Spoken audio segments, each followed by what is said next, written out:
The holiday season road toll has climbed to 7 following the death of a 2-year-old boy in Sydney's northwest. Double demerits will remain in place until after the new year.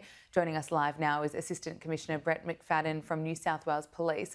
Commissioner, thank you for your time this morning. It's tragic to see the road toll climb. Can I get your comments on the road incidents over the past few days?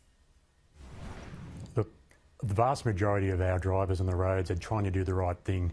Double demerits are enforced to discourage the wayward behaviours in relation to speed, restraints in relation to mobile phones.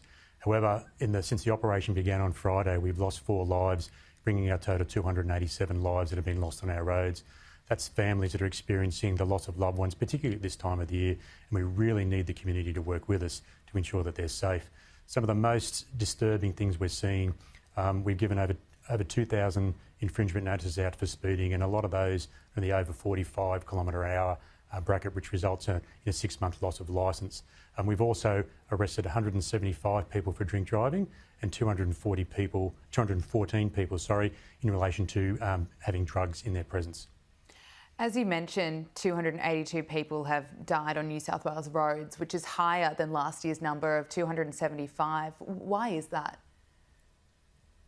Look, I think the last couple of years, the community has been really bound by the impact of COVID and the border restrictions.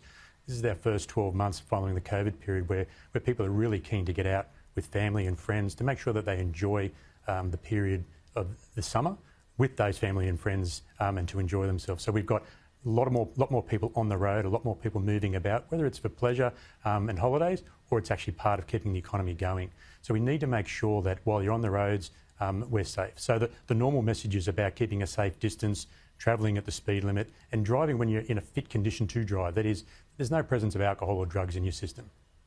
What's the focus for police now Christmas is over and we head into the new year? So as we get to the next phase of the holiday period, people are starting to move about, whether they're going to the shops to take advantage of the sales, whether they're going to beach to take advantage of the great weather, or they're continuing their journeys to travel to relax after a long year. The really important message we need to do is no matter how you're travelling, no matter how far you're travelling, plan your trip and take your time. So in the 4 lives that we've lost in the last 3 days, 2 of them have been elderly members of our community, and we need to make sure that drivers are paying attention to those built-up areas, the shopping centres and those residential areas where people are about.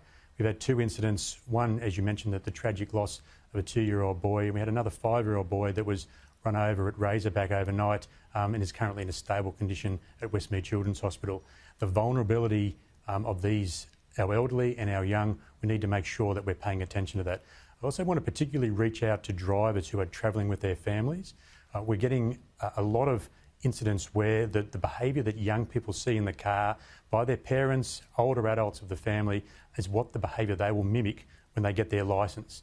An example, just over the weekend, we had a 17-year-old driver in Landilo near Penrith that had his licence for 24 hours.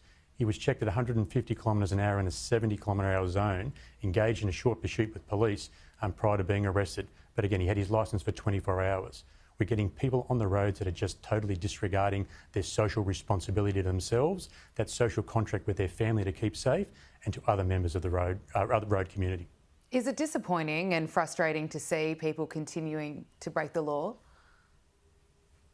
Absolutely. So for each of these incidents that take place, each of our interventions, our engagements with the community, as I said, over 2,000 speeding infringements, not to mention about 130 restraint or seatbelt offences and 150 mobile phone uses. Every time that we engage and take enforcement action, it's a sliding doors moment. We're saving potentially another traumatic incident.